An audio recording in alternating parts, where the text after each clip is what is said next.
ইরানের সর্বোচ্চ নেতা আয়াতুল্লাহ আলী খামেনি বলেছেন, অপরাধী ইসরায়েলি সরকারের বিরুদ্ধে প্রতিরোধের পথ বন্ধ নয়। সেই সঙ্গে তিনি ইসলামী দেশগুলোকে ইসরায়েলের সঙ্গে অর্থনৈতিক ও রাজনৈতিক সম্পর্ক সম্পূর্ণভাবে ছিন্ন করার আহ্বান জানিয়েছেন।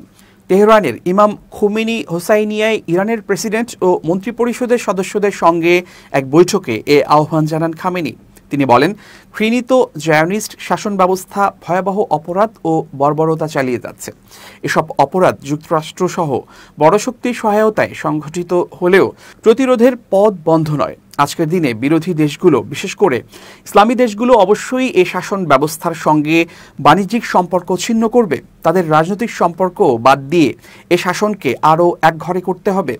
খামেনি আরও বলেন, জায়নিস্ট শাসন বিশ্বের সবচেয়ে একঘরে ও ঘৃণিত শাসন ব্যবস্থা।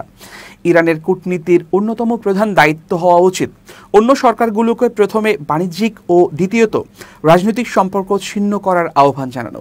তিনি ইরানি প্রেসিডেন্ট মাসুদ পেজেশকিয়ান ও সরকারি কর্মকর্তা কর্মচারীদের বিশেষত আরোপিত 12 দিনের যুদ্ধের সময় ত্যাগী ভূমিকার প্রশংসা করে বলেন, প্রেসিডেন্টের প্রেরণা, স্পৃহা ও আন্তরিক প্রচেষ্টা প্রশংসনীয়।